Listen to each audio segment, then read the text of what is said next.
মুসা আলাইহিস সালামের জামানায় জাদুর প্রভাব ছিল। তখন আল্লাহ রাব্বুল আলামিন মুসা আলাইহিস সালামকে একটা মুজিজা দিলেন। কি দিলেন?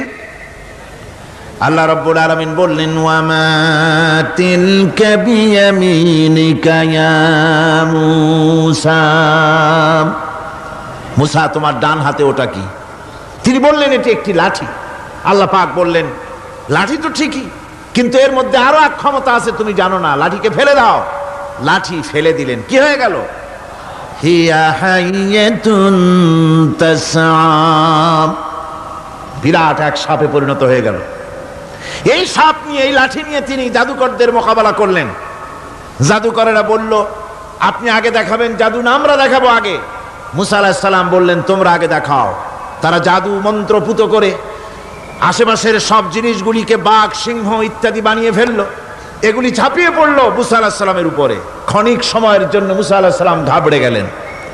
আল্লাহ রাব্বুল আলামিন হযরতে মুসাকে ডেকে বললেন, মুসা রে, ভয় পাওয়ার কোনো কারণ নাই।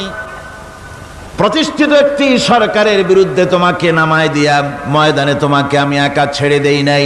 আমি আল্লাহ রাব্বুল আলামিন তোমার সাথে আছি। হাতের লাঠি ছেড়ে দাও। মুসা আলাইহিস সালাম লাঠি ছেড়ে দিলেন। লাঠি সাপ হয়ে গেল। হা করলো। জাদুকরদের তৈরি করা সমস্ত বাঘ, সিংহ, সাপ মুসা আলাইহিস সালামের লাঠি মার্কা সাপের পেটের মধ্যে গিয়া ঢুকলো। জাদুকরেরা মনে করলো, আমরা যা দেখালাম তা তো জাদু, নিঃসন্দেহে। মুসা আলাইহিস সালাম যা দেখালেন তা নিঃসন্দেহে জাদু নয়, কারণ জাদু তো খেয়ে ফেলে দিয়েছে। কাজী জাদু যে জিনিসে খায় সেটা তো জাদু না, সেটা জাদুর বাবা অথবা দাদা। এটা ছিল মুসা আলাইহিস সালামের মুজিজা। হযরত দাউদ আলাইহিস সালামের মুজিজা ছিল, আল্লাহ রাব্বুল আলামিন তাকে মুজিজা দিয়েছিলেন, গলার সুন্দর আওয়াজ দিয়েছিলেন। তিনি যখন জাব্বুর শরীফ তেলাওয়াত করতেন, উড়ন্ত পাখিরা ওড়া বন্ধ করে চতুর্দিকে বসে আল্লাহর কালাম শুনত। তিনি লোহা দিয়ে অস্ত্র তৈরি করতেন। অস্ত্র বানাবার সময় আগুন দিয়ে লোহা পোড়ায় অস্ত্র বানাতে হয়। দাউদ আলাইহিস সালামের তার প্রয়োজন ছিল না। তিনি যখন লোহা হাতির ভিতরে নিয়ে চাপ দিতেন, লোহা পানি হয়ে আঙ্গুলের ফাঁক দিয়ে গলে পড়ে যেত। এটা ছিল তার মুজিজা। হযরত সুলাইমান, আল্লাহ রাব্বুল আলামিন তাকে মুজিজা দান করলেন। কোরআনে কারীমের ভিতরে রব্বুল আলামিন বলেন, হযরত সুলাইমান আলাইহিস সালাম সকাল বেলায় বিনা মেশিনে, বিনা ইঞ্জিনে তক্তার উপরে বসে যেতেন। তক্তা 1 মাসের পথ অতিক্রম করত। আবার সন্ধ্যা বেলায় বসতেন, এই তক্তা আর 1 মাসের পথ অতিক্রম করে যেত। ঈসা আলাইহিস সালামের মুজিজা ছিল, জন্মান্ধের চোখের উপরে হাত বুলিয়ে দিতেন, সঙ্গে সঙ্গে চোখ ভালো হয়ে যেত। কুষ্ঠব্যাধিগ্রস্ত লোকের গায়ে হাত বুলাতেন, সঙ্গে সঙ্গে কুষ্ঠব্যাধি ভালো হয়ে যেত। এই হলো তাদের মুজিজা। পয়গম্বরেরা বিদায় হয়ে গেলেন, মুজিজা বিদায় হয়ে গেল। দাউদ আলাইহিস সালাম বিদায় হলেন, মুজিজা সাথে নিয়ে গেলেন। তার উম্মতেরা ওই লোহাগুলি আর কেউ গলাতে পারে নাই, আজও কেউ গলাতে পারে না, হাত দিয়া চেপে ধরে। সুলাইমান আলাইহিস সালাম দুনিয়া থেকে বিদায় হয়ে গেছেন, মুজিজা নিয়ে কবরে চলে গেছেন। আজ আর তার অনুসারীরা অথবা দুনিয়ার কোন মানুষ বিনা ইঞ্জিনে তক্তায় বসে আর হাওয়ায় উঠতে পারবে না। মুসা আলাইহিস সালাম বিদায় হলেন, লাঠির মুজিজা চলে গেল। তার উম্মতেরা, তার অনুসারীরা কিয়ামত পর্যন্ত যদি 1000 চেষ্টা চালায়, লাঠিকে আর কোনোদিন সাপে পরিণত করতে পারবে না। ঈসা আলাইহিস সালাম, আল্লাহ রাব্বুল আলামিন তাকে উঠায় নিলেন, মুজিজা তিনি সাথে নিয়ে গেলেন। আজ তার কোটি কোটি, শত শত কোটি উম্মতেরা, দুনিয়া যারা তার উম্মত দাবি করে, খ্রিস্টানেরা, হাজারো যদি চেষ্টা চালায়, তবুও জন্মান্ধের চোখের উপরে হাত বুলিয়ে চোখ আর ভালো করতে পারবে না। কুষ্ঠব্যাধিগ্রস্ত লোকের গায়ে হাত বুলিয়ে কুষ্ঠব্যাধি ভালো করতে পারবে না। তার মানে হলো, নবীরা যে যা যত মুজিজা পেয়েছিলেন, জীবদ্দশায় মুজিজা কাজে লেগেছে। দুনিয়া থেকে বিদায় হয়েছেন, মুজিজার সাথে নিয়ে গেছেন।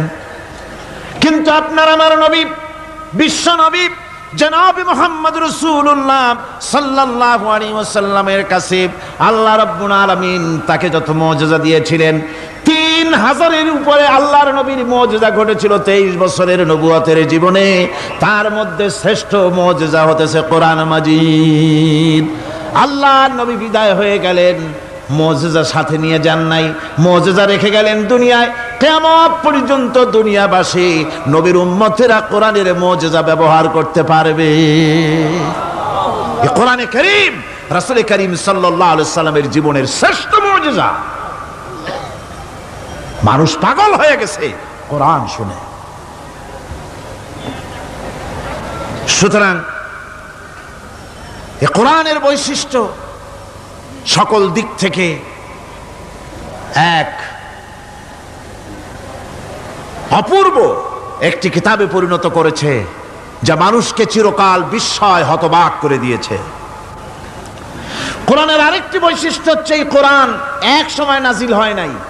30 পারা কোরআন শরীফ একসাথে নাজিল হয়েছে না, কোরআন নাজিল হয়েছে আস্তে আস্তে ধীরে ধীরে। কত বছর লাগলো?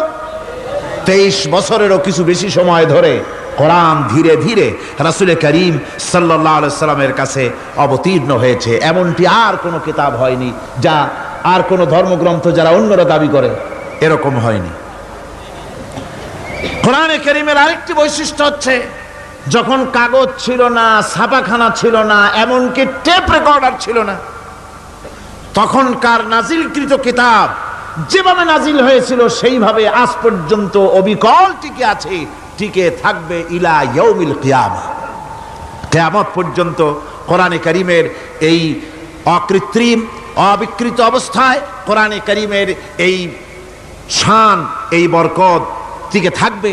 এই জন্য কোরআন শরীফ হচ্ছে এই পৃথিবীর মহাবিশ্বের মহাবিস্ময়। কোরআন হচ্ছে পৃথিবীর মহাবিশ্বের মহাবিস্ময়। এর মর্যাদা সম্পর্কে রাসূল করিম সাল্লাল্লাহু আলাইহি ওয়াসাল্লাম বলেছেন, ওয়ান উসমান রাদিয়াল্লাহু তাআলা আনহু আন্নাহু قال قال رسول الله صلى الله عليه وسلم خيركم من تعلم القرآن وعلمه رواه البخاري। আল্লাহর নবী বলেন, তোমাদের মধ্যে সর্বোত্তম ব্যক্তি সেই, তোমাদের ভিতরে ভালো ব্যক্তি, উত্তম ব্যক্তি সেই যে ব্যক্তি নিজে কোরআন শেখে আর অন্যকে শেখায়।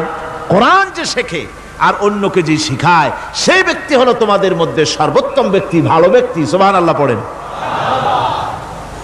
কোরআনে কারীমের এই মর্যাদা সম্পর্কে রাসূল করিম সাল্লাল্লাহু আলাইহি সাল্লাম বলেছেন, দুই ব্যক্তিকে, দুই শ্রেণীর লোককে ঈর্ষা করা যায়। অমুকে বিরাট বাড়ি করেছে, সে বাড়ি থেকে হিংসা হয়, আমি ওরকম বাড়ি করব, অমুকের মতো নেতা হব, অমুকের মতো বড় লোক হতে হবে। পরশ্রী কাতরতা অথবা ঈর্ষা করা, এরকমের ঈর্ষা করা জায়েজ নাই। রাসূলুল্লাহ বলেছেন, দুই ব্যক্তির সঙ্গে ঈর্ষা করা যায়। আন ইবনে উমর রাদিয়াল্লাহু তাআলা আনহু আন্নাহু قال قال رسول الله صلى الله عليه وسلم لا حسد الا على الاثنين। দুই ব্যক্তি ছাড়া অন্য কারো সাথে হিংসা করা যায় না, রিস্ক করা যায় না। কোন কোন ব্যক্তি? রাজুলুন আতাহুল্লাহুল কুরআন ফাহুয়া ইয়াকুমু বিহি আনা আল-লাইলি ওয়া আনা আন-নাহার। ওই ব্যক্তির সঙ্গে ঈর্ষা করা যায়, হিংসা করা যায় যে ব্যক্তিকে আল্লাহ পাক কোরআনের ইলম দান করেছেন। সে ব্যক্তি দিন রাত কোরআন তেলাওয়াত করে, কোরআনের উপরে আমল করে, কোরআনের উপরে থাকে, মানুষকে কোরআনের দাওয়াত দেয়। ওই লোকের সাথে ঈর্ষা করা দরকার যে তার মতো হতে চায়। ওয়ারাজুলুন আতাহুল্লাহু মালান ফাহুয়া ইউনফিকু মিনহু আনা আল-লাইলি ওয়া আনা আন-নাহার। মুত্তাফাকুন আলাইহি, বুখারী মুসলিমের হাদিস। রাসূলুল্লাহ বলছেন, অন্য আরেক ব্যক্তি হচ্ছে যে ব্যক্তিকে আল্লাহ পাক মাল দিয়েছেন, সম্পদ দিয়েছেন, ওই ব্যক্তি তার মাল আর সম্পদকে দিন রাত দুহাতে আল্লাহর রাস্তায় খরচ করে। তার মতো হওয়ার জন্য তার সাথে ঈর্ষা করা যেতে পারে। আমার বন্ধুগণ, এই কোরআন হচ্ছে এমন এক কিতাব যে কোরআনকে নিয়ে যারা অগ্রসর হয় আল্লাহ তাদেরকে বাড়ায় দেন, আর কোরআনের সাথে যারা হিংসা করে, বিদ্বেষ করে, আল্লাহ তাদেরকে অধঃপাতিত করে দেন। আন ওমর ইবনে আল-খাত্তাব রাদিয়াল্লাহু তাআলা আনহু قال قال رسول الله صلى الله عليه وسلم ان الله يرفع بهذا الكتاب اقواما ويضع به آخرين رواه মুসলিম।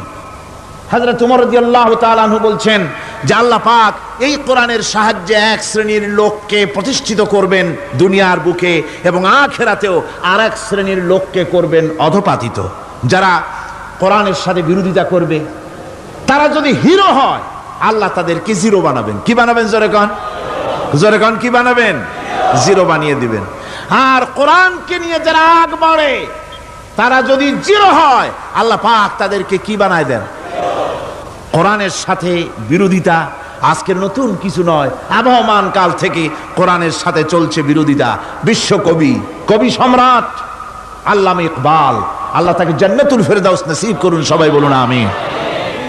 আল্লামা ইকবাল বলেছেন, সতীজা কর রহা হ্যায় আসল সে তাইমরোজ, সতীজা কর রহা হ্যায় আসল সে তাইমরোজ, চরাগে মুস্তফা বি সে শরারে বুলহবিস। মুহাম্মদ সাল্লাল্লাহু আলাইহি ওয়াসাল্লামের দীপ শিখার সাথে, আল্লাহর দ্বীনের সাথে আবু জাহাল, আবু লাহাবের অগ্নিস্ফুলিঙ্গের সংঘর্ষ আবহমান কাল থেকে লেগে এসেছে। কিন্তু ওদের এই অগ্নিস্ফুলিঙ্গের টক্কর লেগে মুহাম্মদ সাল্লাল্লাহু আলাইহি ওয়াসাল্লামের টিম টিম করে জ্বলে ওঠা এই প্রদীপটি প্রচন্ড ঝড়ো হাওয়ার মুখে, টর্নেডো আর গর্কির মুখে নিভে যায়নি, জ্বলছে, জ্বলবে কিয়ামত পর্যন্ত। এটাকে নিভাবার ক্ষমতা বিশ্বের কোনো মানুষের নাই। ফু দিয়ে কেউ যদি নিভাতে চায়, চেহারা শুদ্ধ, মাথা শুদ্ধ, পুড়ে ছাই হয়ে যাবে, কোরআনের আলোকে নির্বাপিত করতে পারবে না।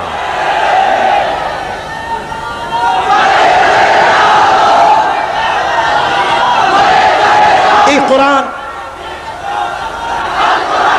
এই কোরআন যার সিনার ভিতরে থাকে, যার সিনার মধ্যে থাকে, সে হয় সমৃদ্ধ। আর যার সিনার মধ্যে থাকে না, সে হয় সবচাইতে ফকির আর এতিম। আল্লাহর নবী বলেছেন, ইন্নাল্লাযী লাইসা ফী জাওফিহি শাইউম মিনাল কুরআনি কাল বাইতিল খারিব। যেই দেহের ভিতরে কোরআন নাই, যেই দেহের ভিতরে, যেই সিনার ভিতরে কোরআন নাই, ওই মানুষটা হতেছে একটা সাড়া বাড়ির মতো, একটা উজাড় বাড়ির মতো, বিরান বাড়ির মতো। বিরান বাড়িতে কি থাকে? সাড়া বাড়িতে কি থাকে? কি কয়? না না, ভূত কিসের? খামোখাই ভয় পান আপনারা। ভূত বলে কিছু নাই। হ্যাঁ, শয়তান থাকে, জিন থাকে। তারপরে ওর মধ্যে আর কি থাকে? উতুম পেঁচা থাকে, ইঁদুর থাকে, তেলাপোকা থাকে, উই পোকা থাকে, বাঁদর থাকে, উল্লুক থাকে, সাপ থাকে। রাসূলুল্লাহর কথা দেখেন, কি সুন্দর কথা। সুবহানাল্লাহ, সুবহানাল্লাহ। যে দেহের ভিতরে কোরআন নাই, সারা বাড়িতে যা থাকে, পুরো বাড়িতে যা থাকে, বিরান বাড়িতে যা থাকে, যে দেহে কোরআন নাই, সেই দেহের মধ্যে তাই থাকে। আজ দেখুন, বাংলাদেশের শিক্ষাঙ্গনে, কলেজ ইউনিভার্সিটিগুলিতে কোরআন পড়ানো হয় না। বলেন ঠিক কিনা? আমাদের বিশ্ববিদ্যালয়গুলিতে কোরআন পড়ানো হয়, তাফসীর পড়ানো হয়, হাদিস পড়ানো হয়, হয় না। হাদিস, কোরআন, আল্লাহর কালাম পড়ানো হয় না বলে অবস্থা কি হয়েছে? হাদিস থেকে মিলায় নেন, ইন্নাল্লাযী লাইসা ফী জাওফিহি শাইউম মিনাল কুরআনি কাল বাইতিল খারিব। কোরআন নাই তো সারা বাড়ি। কোরআন নাই তো কি আছে? যে ঘরের মধ্যে মানুষ নাই, উল্লুক থাকে, ভাল্লুক থাকে, শয়তান থাকে, তেলাপোকা থাকে, সারপোকা থাকে, হিংস্র প্রাণী ভরপুর থাকে। যে শিক্ষা প্রতিষ্ঠানে কোরআন পড়ানো হয় না, সেখানেও সন্ত্রাসীরা বাস করতে পারে, ভালো মানুষ টিকতে পারে না।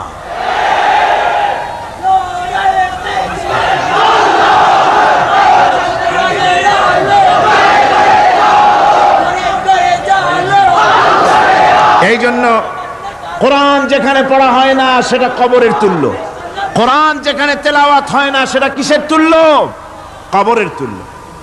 আল্লাহর নবী বলেছেন, আনাবি হুরায়রা রাদিয়াল্লাহু তাআলা আনহু আন্নাহু ক্বাল ক্বালা রাসূলুল্লাহ সাল্লাল্লাহু আলাইহি ওয়াসাল্লাম লা তাজআলু বুয়ুতাকুম মাকাবির।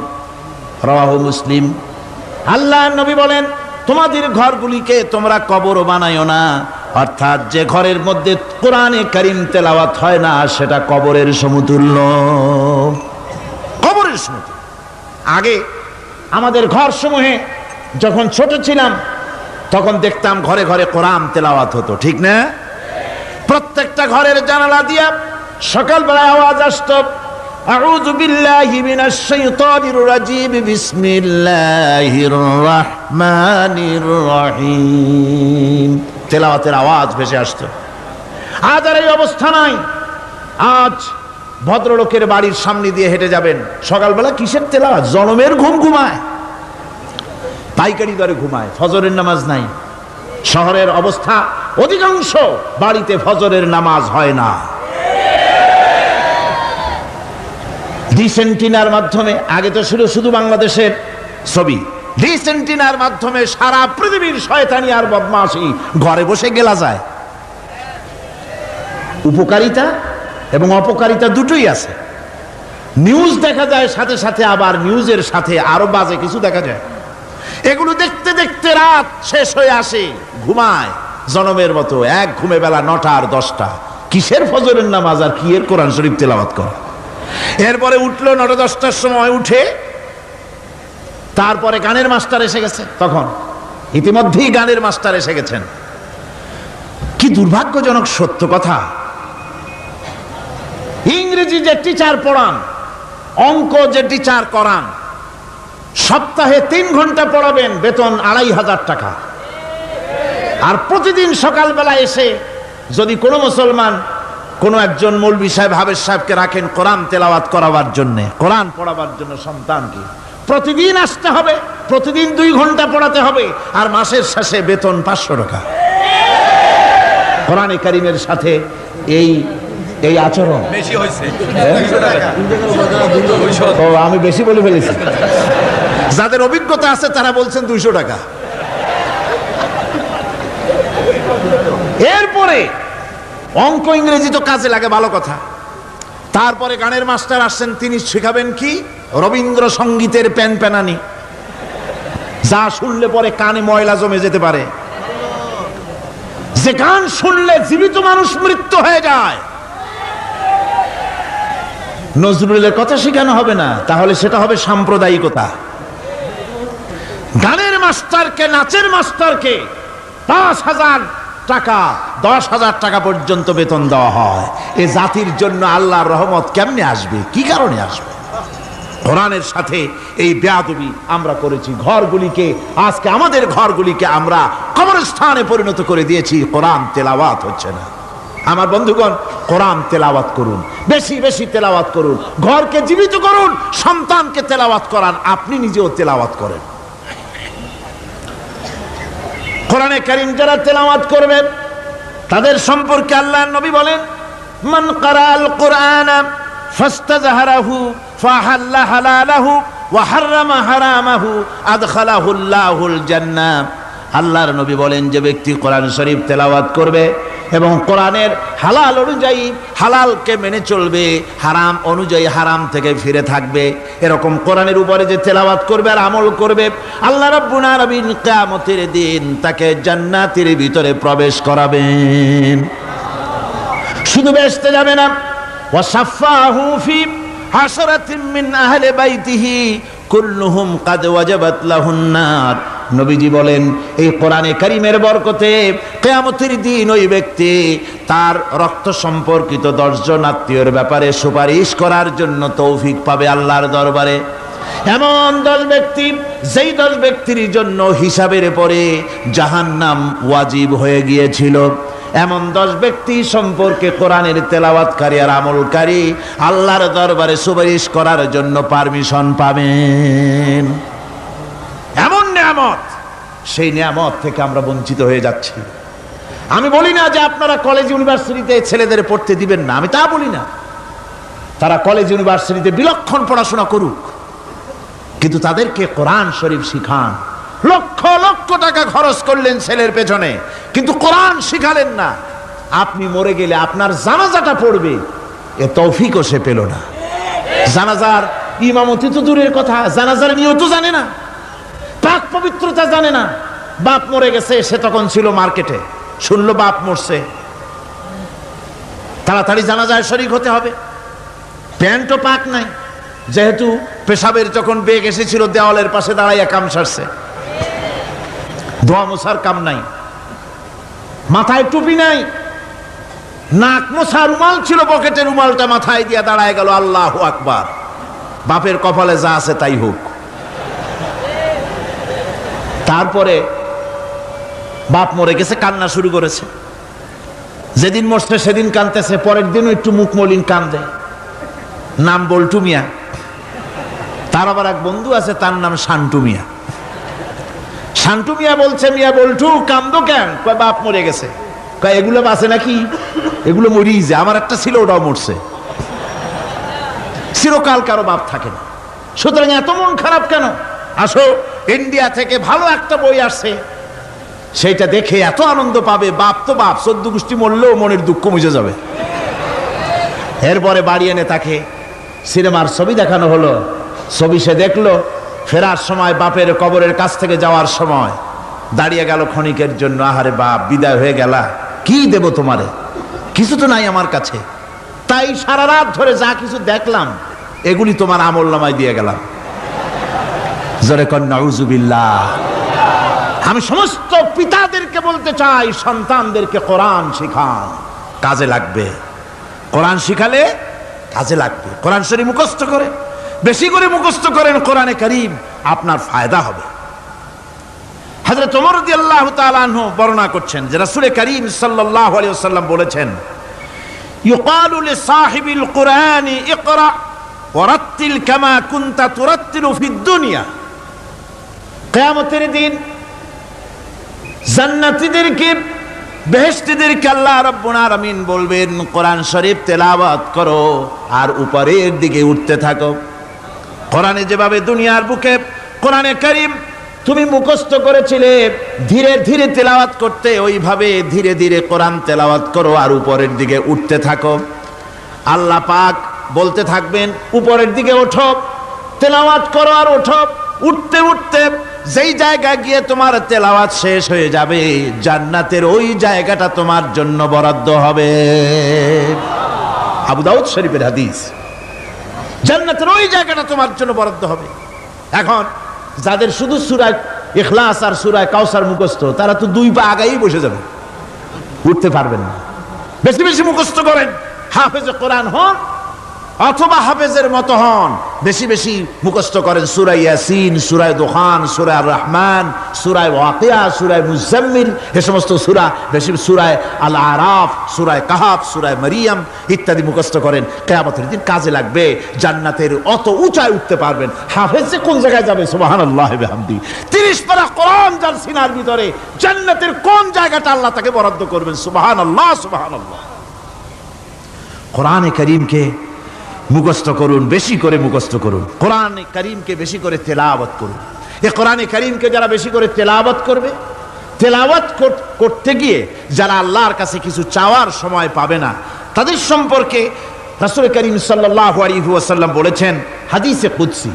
হাদিসে কুদসি রাসূল কারীম সাল্লাল্লাহু আলাইহি ওয়াসাল্লাম বলেছেন, ইয়াকুলুর রাbb তাবারাকা ওয়া তাআলা মান শাগালাহুল কুরআন আন যিকরি মাসআলাতি আতাইতুহু আফজালা মা উতিয়াস সাইলিন।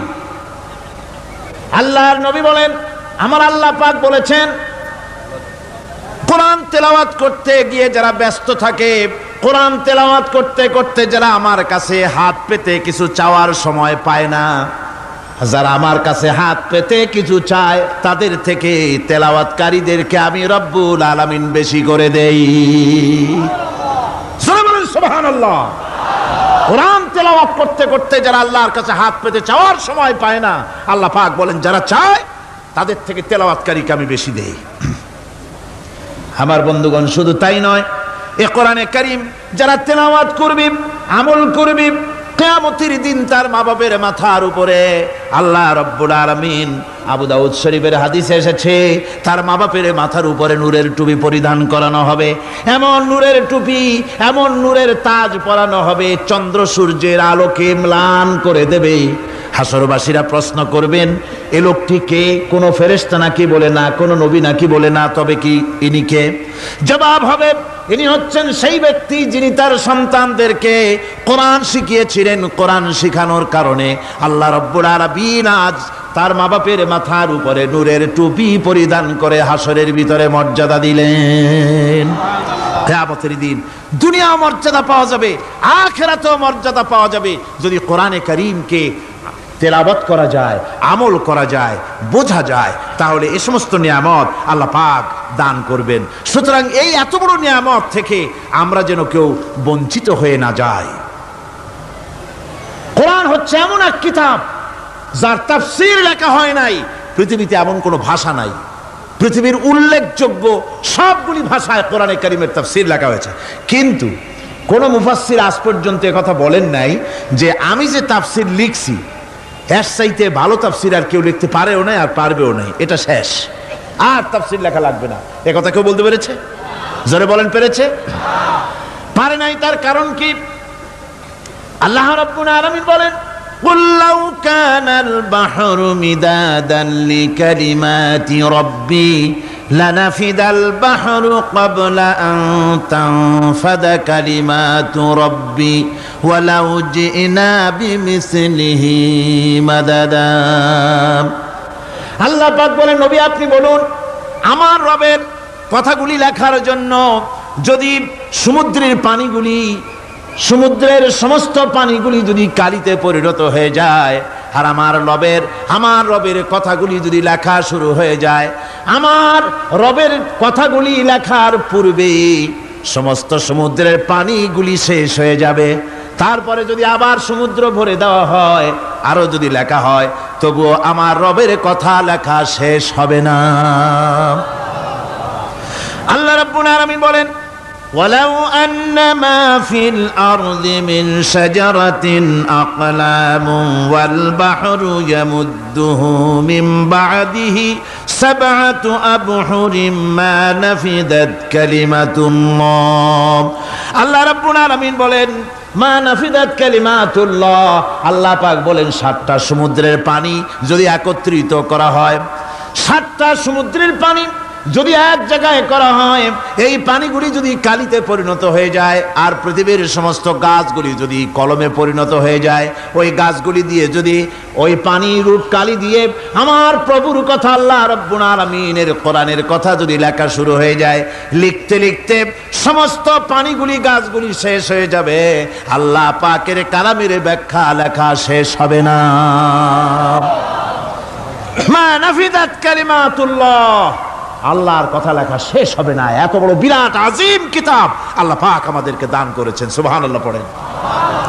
এই কিতাবের এত বড় গুরুভার আল্লাহ রাব্বুল আলামিন বলেছেন, লাউ আনজালনা হাযাল কুরআনা আলা জাবালিন লারাআইতাহু খাশিআম মুতাসাদ্দিআম মিন খাশিয়াতিল্লাহ। আমি যদি এই কোরআনকে পর্বতের উপরে নাজিল করতাম, তাহলে তুমি দেখতে পেতে আমার ভয় ভীত সন্ত্রস্ত হয়ে পাহাড়গুলো চূর্ণ বিচূর্ণ হয়ে যেত। এত বড় আসিম কিতাব আমি তোমাদেরকে দান করেছি, যার গুরুভার বহন করতে কেউ রাজি হয়নি, পাহাড় পর্বত কেউ রাজি হয়নি, মানুষ রাজি হয়েছে। এই মানুষের উপরে আমি এটা অবতীর্ণ করেছি, গোটা বিশ্ববাসীর সামনে এই কিতাব আমি দিয়েছি তোমাদেরকে, এর দ্বারা হেদায়েত তোমরা গ্রহণ করবে। কিয়ামতের দিন আল্লাহর এই বিরাট নিয়ামত আমাদেরকে দান করলেন, আমরা এই নিয়ামতের না শকর করেছি, অর্থাৎ এই কোরআনকে আমরা ব্যবহার করেছি সঠিকভাবে করি নাই, বেঠিকভাবে করেছি। প্রথম দিন দ্বিতীয় দিন আমি বলেছি কোরআন শরীফকে শুধু তাবিজ তুমারের জন্য, শুধু সওয়াবের জন্য তেলাওয়াত করেছি। আসলে শুধু সওয়াবের জন্য তো আসেনি কোরআন। কোরআন বুঝতে হবে, আমল করতে হবে, তবে না শান্তি পাবো। আপনি যদি, কোরআন হচ্ছে মানুষের জীবন সমস্যার সমাধানের গ্রন্থ। ওষুধ খেলে রোগ ভালো হয়, ওষুধ খেলে কি হয়? কেউ যদি সকাল বেলায় তসবিহ হাতে নিয়ে 500 বার পড়ে ওষুধ ওষুধ ওষুধ, 500 বার পড়লো, রোগ কি ভালো হবে? বরং রোগ আরো বাড়তে পারে চিল্লাইতে চিল্লাইতে। শীতের জন্য লেপ গায়ে যায় না দিয়া কেউ যদি চিল্লাইতে থাকে, জিকির করে লেপ্ত শোক লেপ্ত শোক লেপ্ত শোক, শীত কি বন্ধ হবে নাকি? পানির পিপাসায় ছটফট করে মানুষ যদি চিল্লায় পানি পানি পানি পানি পানি, পানির পিপাসা আরো বাড়বে। তাহলে কি বোঝা গেল? পিপাসা লাগলে পানি পান করতে হবে, শীত লাগলে কম্বলটা গায়ে দিতে হবে, রোগ হলে ওষুধটা খেতে হবে, তাহলে সব সমস্যার সমাধান হবে। অনুরূপভাবে আমরা শুধু কোরআনে কারীমকে তেলাওয়াত করি সওয়াবের নিয়তে, তার হুকুমগুলি জীবনের উপরে আমল করি না বলে আজকের জীবন আমাদের বিপর্যস্ত হয়েছে। ব্যক্তিতে, পরিবারে, রাষ্ট্রে শান্তি নাই, কোথাও শান্তি নাই এই কারণে। আর কিয়ামতের দিন রাসূল আসামি করবেন তাদেরকে যারা কোরআন অমান্য করেছে। রাসূল হবেন বাদী। বাদী হবেন কে? জোরে বলেন, কে বাদী হবেন? রাসূল। আসামি হবে কারা? যারা কোরআন ছেড়ে দিয়েছে। আল্লাহ রাব্বুল আলামিন বলেন, وقال الرسول يا رب إن قومي اتخذوا هذا القرآن مهجورا। কিয়ামতের দিন রাসূল আল্লাহর দরবারে ফরিয়াদ করবেন, আয় আমার রব, আয় আমার আল্লাহ তাআলা, এই সমস্ত লোকগুলি তোমার কালামকে, তোমার কোরআনকে অপ্রয়োজনীয় জিনিস বলে তারা পরিত্যাগ করেছিল। আমার বন্ধুগণ, কিয়ামতের দিন যখন এরা উপস্থিত হবে আল্লাহর দরবারে, আল্লাহ রাব্বুল আলামিন কোরআনের সাথে যারা ঠাট্টা করেছে, বিদ্রূপ করেছে, কোরআনের আইনকে নিয়ে যারা ঠাট্টা বিদ্রূপ মজাক উড়াইছে, কিয়ামতের দিন তাদেরকে বলা হবে, ওয়াকিলাল ইয়াউমা নানসাকুম কামা নাসিতুম লিকা ইয়াউমিকুম হাযা। কিয়ামতের দিন আল্লাহ রাব্বুল আলামিন কোরআনের ঠাট্টাকারী, কোরআনের বিদ্রূপকারী, কোরআনের আইনের অমান্যকারীদেরকে বলবেন, আমি আজকে তোমাদের ভুলে গেলাম, যেমন করে তোমরা এই দিনে আমার সঙ্গে সাক্ষাৎকারের কথা ভুলে গিয়েছিলে। তোমরা যেমন আমার আজকের এই কিয়ামতের দিনের কথা যারা ভুলে গিয়েছিলে, আজকে আমিও তোমাদেরকে ভুলে গেলাম। এরপরে কি হবে? ওয়ামাওয়াকুমুন নার ওয়ামা লাকুম মিন নাসিরিন। আল্লাহ পাক বলেন, এরপরে এদের জায়গা হবে জাহান্নাম, আর এদের সাহায্যকারীও কেউ থাকবে না, জাহান্নামে চিরকাল থাকতে হবে।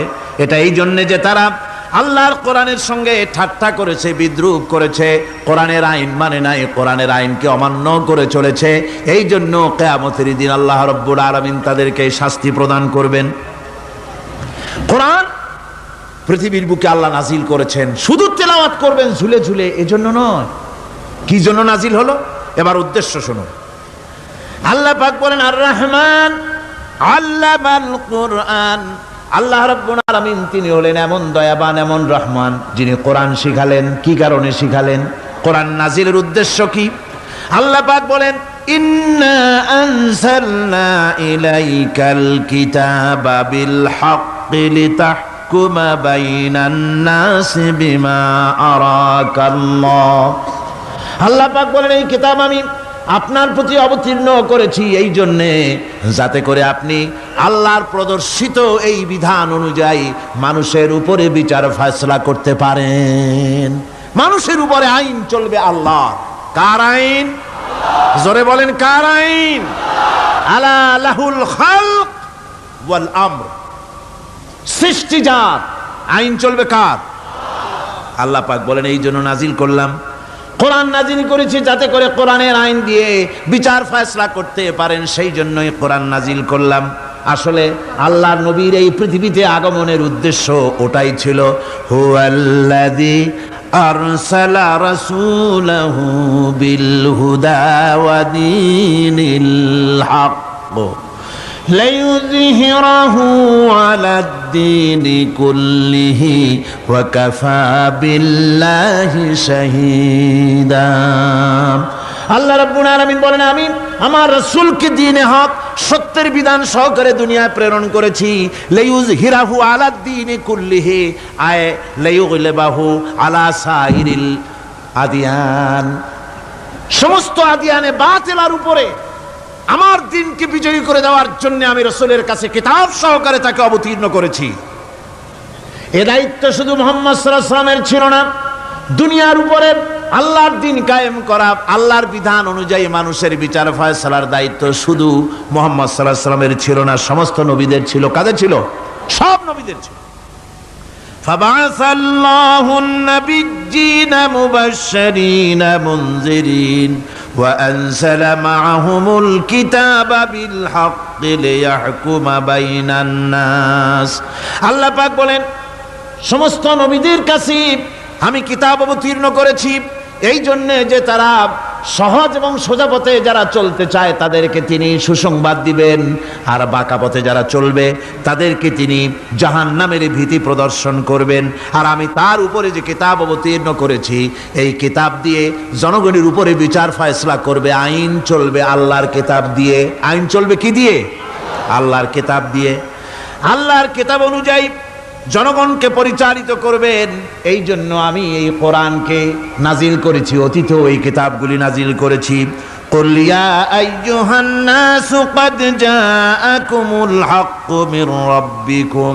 আল্লাহ পাক বলেন, নবী আপনি বলে দেন, আপনি বলুন, হে মানব সকল, আল্লাহর পক্ষ থেকে তোমাদের জন্য মহাসত্য এসেছে। এই মহাসত্য যদি অনুসরণ করো তোমাদের জন্য কল্যাণকর হবে। ওমান দাল্লা ফাইন্নামা ইয়াদুল্লু আলাইহা। আর যদি কোরআনকে অমান্য করো, আল্লাহর কিতাবকে অমান্য করো, তাহলে তোমাদের জন্য অকল্যাণ হবে। আজ আপনারা বলেন, আল্লাহর কিতাবের আইন কি আমাদের দেশে চলে? কোরআনের আইন কি চলে? চলে না। কোরআনের আইন চলে না। আমরা কি খুব শান্তিতে আছি? খুব আরামে আছি?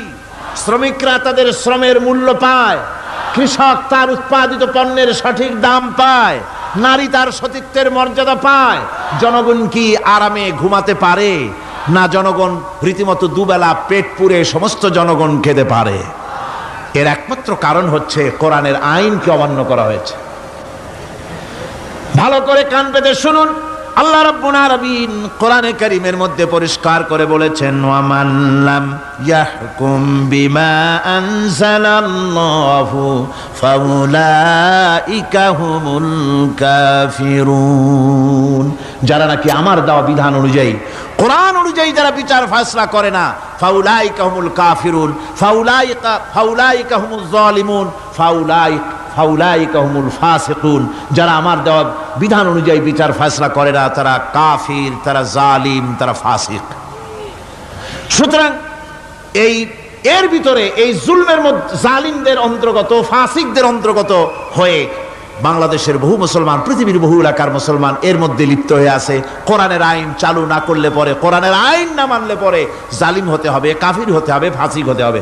অর্থাৎ যতখানি না মানবেন ততখানি এই বিশেষণে বিভূষিত হতে হবে।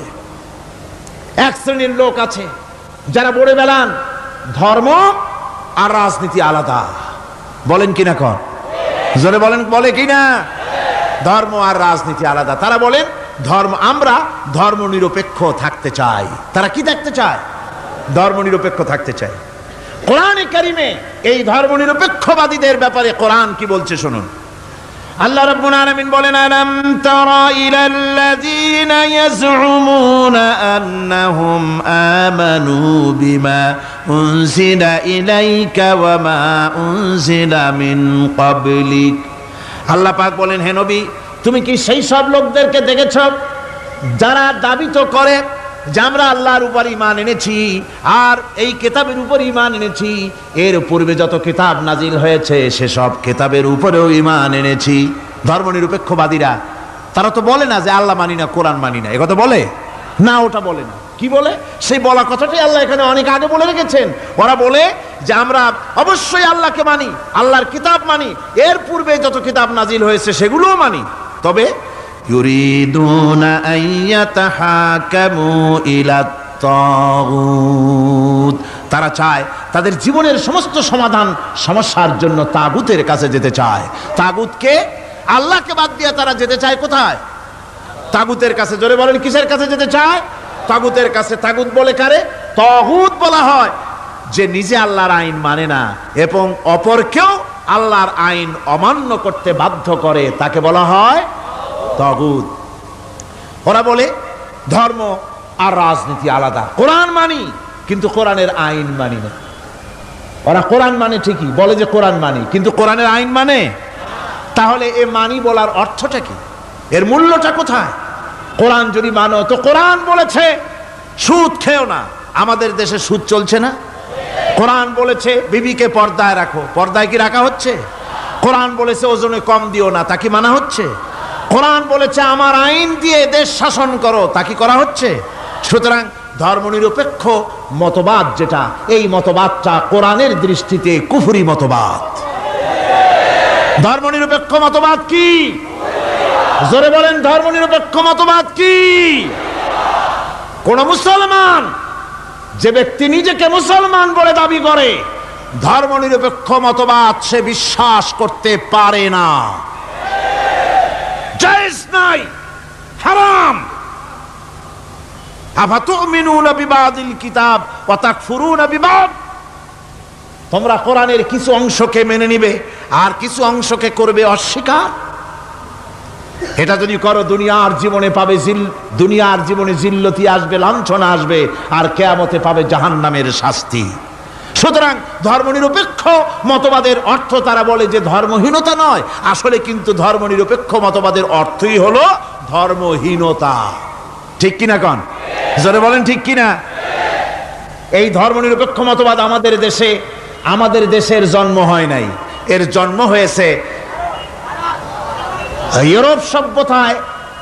প্রাচীন ইউরোপ সভ্যতায় এর জন্ম হয়েছিল, সেখান থেকে তার আন্ডা বাচ্চা ভারতে এসেছিল। ভারত থেকে এই আন্ডা বাচ্চার কিছু অংশ 1972 সালে তদানীন্তন সরকারের মাথার উপরে ভারত চাপিয়ে দিয়েছিল। সেই ধর্মনিরপেক্ষ মতবাদ 1972 সনের সংবিধানে লেখা হলো, কিন্তু 1982 সনে যখন সংবিধান আবার অ্যামেন্ডমেন্ট করা হলো, তখন ধর্মনিরপেক্ষতার কপালে ঝাঁটা মেরে বিদায় করা হয়েছে। বাংলাদেশে ধর্মনিরপেক্ষ মতবাদ চলতে পারে না। ধর্মনিরপেক্ষ মতবাদের কথা আমাদের দেশে তারাই বলে যারা 72 সনে ক্ষমতায় ছিলেন। তারা ধর্মের সাথে কি ব্যবহার করেছেন আমরা ভুলে যাই নাই, আপনারা ভুলে গেছেন। 1972 সনে দেশের সমস্ত বিশ্ববিদ্যালয়ের মনোগ্রাম থেকে ইকরা বিসমি রাব্বিকাল্লাযী খালাক রাব্বি জিদনি ইলমা, কোরআনে কারীমের এই আয়াতকে বিদায় করে দেওয়া হয়েছিল। শাসনতন্ত্রের শিরোনামে বিসমিল্লাহকে গ্রহণ করা হয় নাই। শুধু তাই নয়, কোরআনে কারীম যেখানে তেলাওয়াত করা হয়, তখনকার সময় রেডিওতে, টেলিভিশনে, ওই 72 থেকে 3 বছর, এবং এখনো সেই দলটি মিটিং করতে গিয়ে, কোনো জায়গায় কিছু করতে গিয়ে, আগে কোরআন শরীফ, তারপরে গীতা, তারপরে বাইবেল, এগুলি হচ্ছে মুনাফিকের লক্ষণ। কিসের লক্ষণ? যেখানে যেই টেবিলে, যেই মঞ্চে কোরআন তেলাওয়াত হয়, বাইবেল গীতা পড়া হারাম, পড়া হতে পারে না। কোরআনের চাইতে শ্রেষ্ঠ কিতাব আল্লাহর দুনিয়া আছে? সমস্ত কিতাবকে রদ করেছে কোরআন। হযরত ওমর রাদিয়াল্লাহু তাআলা আনহু রাসূল করিম সাল্লাল্লাহু আলাইহি ওয়াসাল্লামের কাছে গিয়ে তাওরাতের একটা পাতা পড়তেছিলেন। হযরত আবু বকর রাদিয়াল্লাহু তাআলা আনহু সেখানে চলে এলেন। এসে দেখেন রাসূল করিম সাল্লাল্লাহু আলাইহি ওয়াসাল্লামের চেহারা মোবারক লাল হয়ে গিয়েছে গোসায়। হযরত আবু বকর বললেন, ওমর, তুই যদি এর থেকে মরে যেতিস, তুই যদি এর থেকে মরে যেতিস, তুই যদি এর থেকে মরে যেতি। 3 বার বললেন। হযরত ওমর শিউরে উঠলেন, হতচকিত হয়ে উঠলেন। আবু বকর আমাকে মরার কথা বলছেন কেন? তিনি তাকিয়ে দেখেন রাসূল করিম সাল্লাল্লাহু আলাইহি ওয়াসাল্লামের চেহারা মোবারক গোসায় লাল হয়ে গিয়েছে। হযরত ওমর বলছেন, ইয়া রাসূলুল্লাহ, আমার এবং আমার পিতা মাতার জীবন আপনার কদম মোবারকে উৎসর্গ হয়ে যাক। আমি অপরাধ করেছি, কি অন্যায় করেছি হুজুর আমাকে বলুন। হুজুর বলছেন, ওমর, তুমি যে তাওরাতের পাতা আমার সামনে পড়তেছো, এই তাওরাত যার উপরে নাজিল হয়েছিল, সেই মুসা আলাইহিস সালাম যদি আজকে বেঁচে থাকতেন, তাহলে আমার উম্মতের ভিতরে শামিল হয়ে যাওয়া তার জন্য ফরজ হয়ে যেত। অতীতের সমস্ত কিতাবকে রদ করা হয়েছে, সমস্ত শরিয়াতকে বন্ধ করা হয়েছে। সুতরাং কোন মুসলমানের প্ল্যাটফর্মে যেখানে কোরআন তেলাওয়াত হয়, বেদ, বাইবেল, গীতা পড়া হারাম সেখানে। এই মুনাফিকরা তাও করে থাকে। আমার মুসলমান ভাইয়েরা, নজরুল ইসলাম কলেজের ইসলাম শব্দ বাদ দিয়ে নজরুল কলেজ করা হয়েছিল। সলিমুল্লাহ মুসলিম হলের মুসলিম শব্দ বাদ দিয়ে শুধু সলিমুল্লাহ হল করা হয়েছিল। তার মানে ধর্ম এদের কলিজায় আগুন জ্বালিয়ে দেয়। ইসলামের নাম বরদাস্ত হয় না, কোরআনের নাম বরদাস্ত হয় না। আর বরদাস্ত হয়নি বলেই আল্লাহ পাক তার ইন্তেকাম নিয়েছেন। আমার বক্তব্য হচ্ছে, কোরআনে কারীম পৃথিবীতে এসেছে শাসন করতে দুনিয়াকে। তার মধ্যে রয়েছে রাজনীতি, অর্থনীতি, সব কিছু। এই বিচার ফয়সালা কোরআন থেকে যারা গ্রহণ করে না, রাসূলকে যারা বিচারক মানে না, তাদের সম্পর্কে আল্লাহ পাক কি বলছেন শুনুন। ফালা ওয়া রাব্বিকা লা ইউমিনুনা হাত্তা ইউহাক্কিমুকা ফীমা শাজারা বাইনাহুম সুম্মা লা ইয়াজিদু ফী আনফুসিহিম হারাজাম মিম্মা কাদাইতা ওয়া ইউসাল্লিমু তাসলিমা।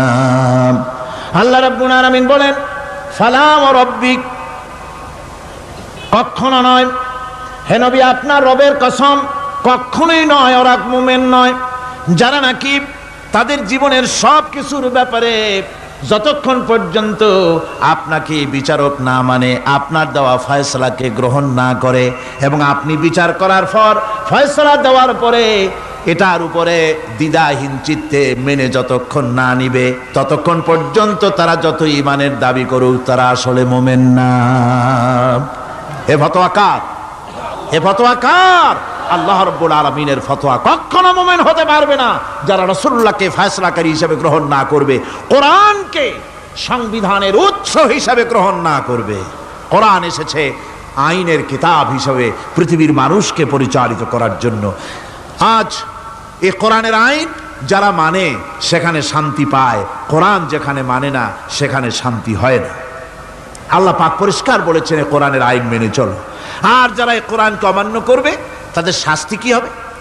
আল্লাহ পাক বলেন, আল্লাযীনা কাযযাবু বিল কিতাবি ওয়া বিমা আরসালনা বিহি রুসুলানা ফাসাউফা ইয়ামালুন। আল্লাহ পাক বলেন, আমি যে কিতাব নাজিল করেছি, এই কিতাবকে যারা মিথ্যা মনে করে, কিতাবকে যারা অস্বীকার করে, কোরআনের আইন যারা মানে না, আমি যে রসুলের উপরে যা নাজিল করেছি সেগুলির উপরে যারা ঈমান আনে না, এগুলিকে যারা মানে না, তাদের জন্য এর পরিণতি তারা খুব শীঘ্রই টের পাবে।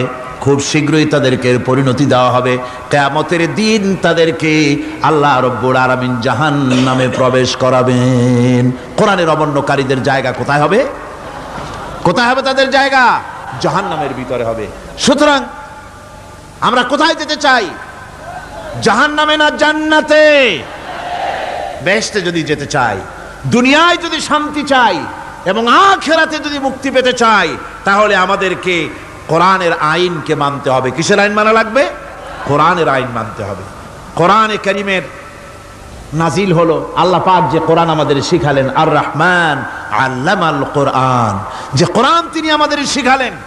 এই কোরআন নাজিলের পদ্ধতি ছিল মদিনা এবং মক্কা। রাসূলের মক্কি জিন্দেগিতে কিছু নাজিল হয়েছে, আর মদনী জিন্দেগিতে নাজিল হয়েছে কিছু। মক্কা শরীফে যেগুলি নাজিল হয়েছে সে সূরাগুলো ছিল তাওহীদ, রিসালাত এবং আখিরাতের উপরে নির্ভর করে। আর মদনী সূরা যেগুলি ছিল সেগুলি ফৌজদারি দণ্ডবিধি, উত্তরাধিকারী আইন, তারপরে যাকাত, ওসর, যুদ্ধ, সন্ধি, বন্দি, এরপরে রয়েছে স্বরাষ্ট্রনীতি, পররাষ্ট্রনীতি, অর্থনীতি, জীবন পরিচালনার সমস্ত বিধি আর ব্যবস্থা মদনী জিন্দেগির সূরাগুলিতে, অবতীর্ণ সূরাগুলিতে আল্লাহ রাব্বুল আলামিন নাজিল করেছেন। কোরআন শরীফ মানুষের সকল সমস্যার সমাধান দিয়েছে। এখানে আমি এখন তার কিছু নমুনা পেশ করছি আপনাদের সামনে, আপনাদের বোঝার জন্য যে কোরআন। অনেকে বলে যে কোরআনের তাফসীরের ভেতরে রাজনীতির আলোচনা হয়। রাজনীতি সেইটুক করি যেটুকুন আল্লাহ কোরআনে করেছেন। জোরে কোন আলহামদুলিল্লাহ। এর থেকে বাড়াই কিছু বলি নাকি? না। কোরআন যেটুকুন করেছে, রাসূলুল্লাহ যেটুকুন করেছে, একজন মুসলমান হিসাবে তা করা আপনার আমার জন্য কি? সুন্নত, নফল। ওইটা করা কি জোরে কোন? এটা করা আমাদের জন্য ফরজ। সেই জন্য আমি কিছু নমুনা পেশ করছি আপনাদের সামনে, বুঝতে পারবেন যে কোরআন শুধু নামাজের কথা নিয়ে আসে নাই। কোরআনের মধ্যে আয়াত সংখ্যা কত? 6,666, এটা ঠিক না, কিছু কম আছে, 6,000 কয়েক শত, ভালো করে গুনে দেখা দরকার।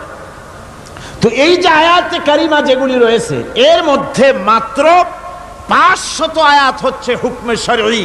ভালো করে শুনুন, 500 আয়াত আদেশ এবং নিষেধ জাতীয়, এটা করো ওটা করো না, এটা হালাল ওটা হারাম, এ হলো 500। তো এই যদি 500 হয় তাহলে বাকি 6,000 কি? বাকি 6,000 ইতিহাস, দর্শন, বিজ্ঞান, রাজনীতি, অর্থনীতি, সমাজনীতি, উত্তরাধিকারী আইন, পররাষ্ট্রনীতি, স্বরাষ্ট্রনীতি, মানুষের জীবনে যা দরকার, ইহকাল, পরকাল, কবর, হাসর, মিজান, সিরাত, জান্নাত, জাহান্নাম, এসব কিছু আল্লাহ পাক বাকি হাজার হাজার আয়াতের মধ্যে বলেছেন।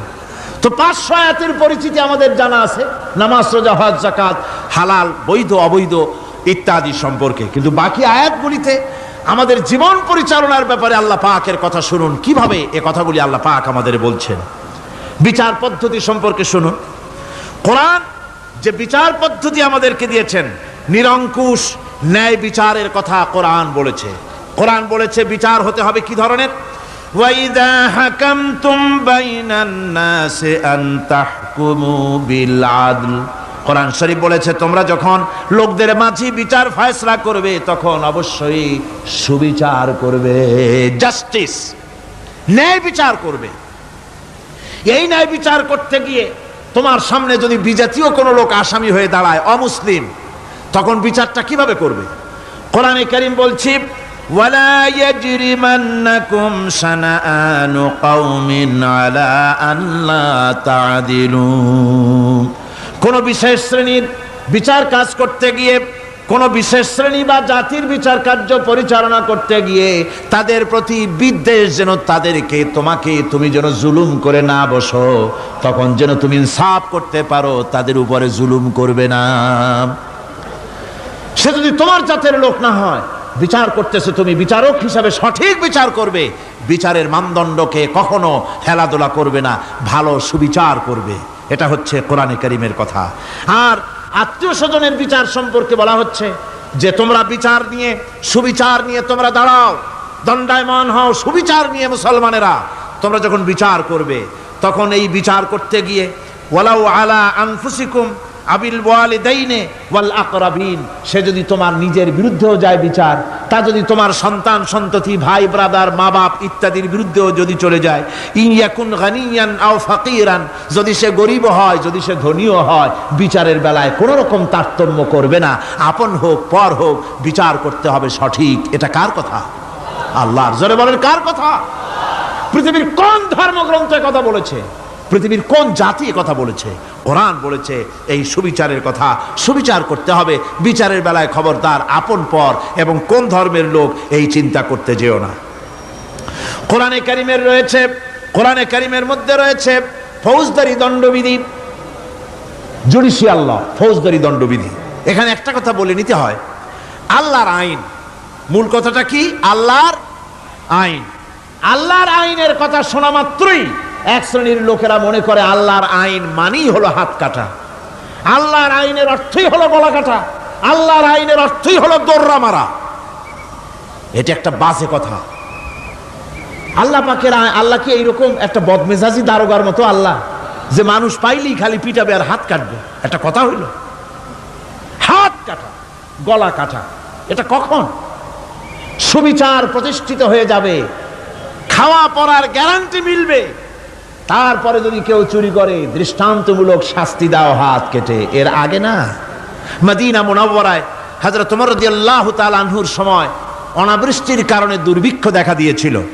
তখন হযরত ওমর জাস্টিসদেরকে, ম্যাজিস্ট্রেটদেরকে ডেকে পরিষ্কারভাবে এলান করে দিয়েছিলেন, এখন যদি কোনো চোর ধরা পড়ে, এই দুর্ভিক্ষ চলাকালীন কোন চোর যদি ধরা পড়ে আর প্রমাণিত হয় পেটের জ্বালায় চুরি করেছে, খবরদার তার হাতকে তোমরা কাটবে না,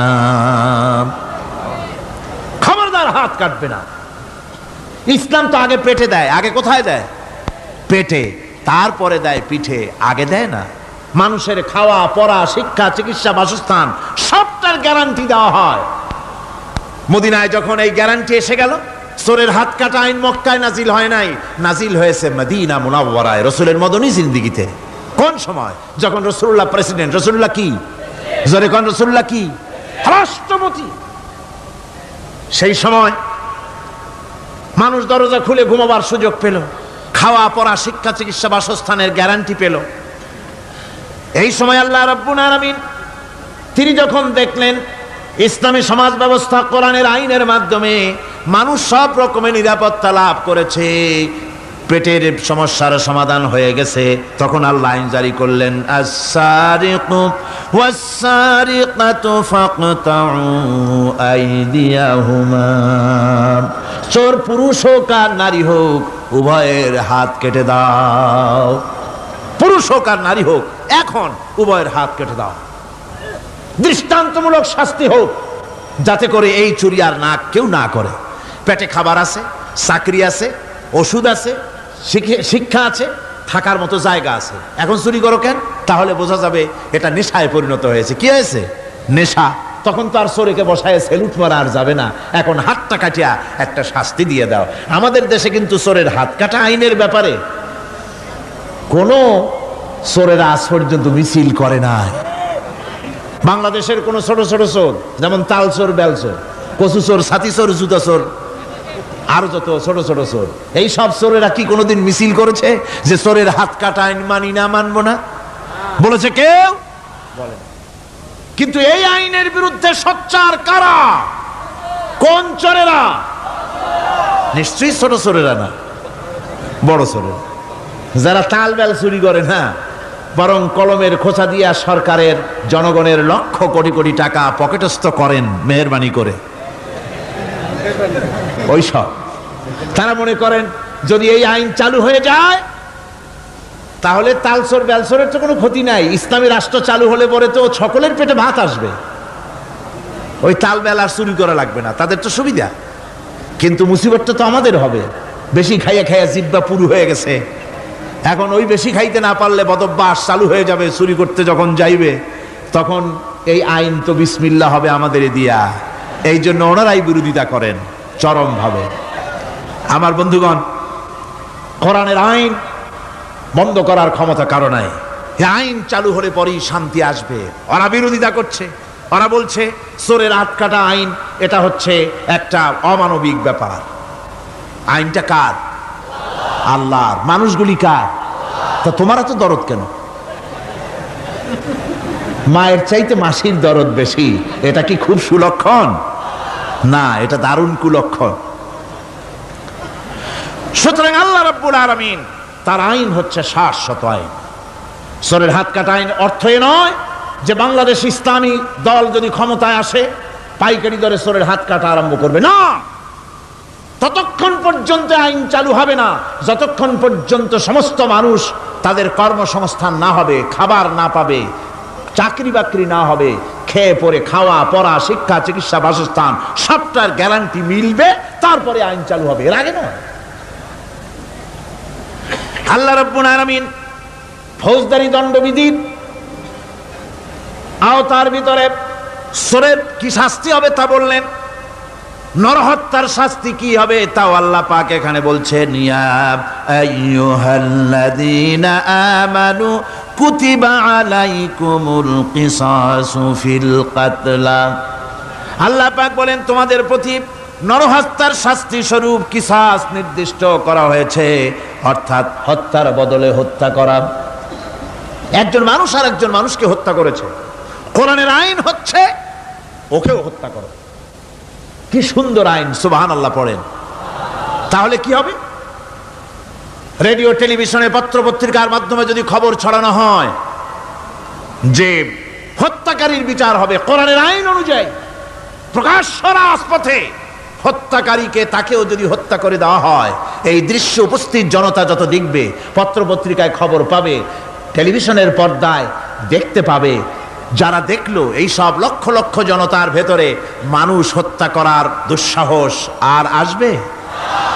আল্লাহ পাক বলছেন এটা হচ্ছে মানুষের কিসাস, এর মধ্যে রয়েছে মানুষের জীবন। এরপরে নরহত্যার শাস্তি আল্লাহ পাক এভাবে কোরআনে কারীমের মধ্যে বললেন। জিনার শাস্তি,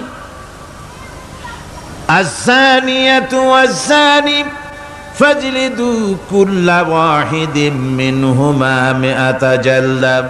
আল্লাহ রাব্বুল আলামিন বলেন, জিনাকারিনী পুরুষ, জিনাকারিনী নারী আর জিনাকারা পুরুষ, তাদের শাস্তি হচ্ছে উভয়কে 100 করে দৌড়া মারা, প্রাণদণ্ড দিয়ে দেওয়া।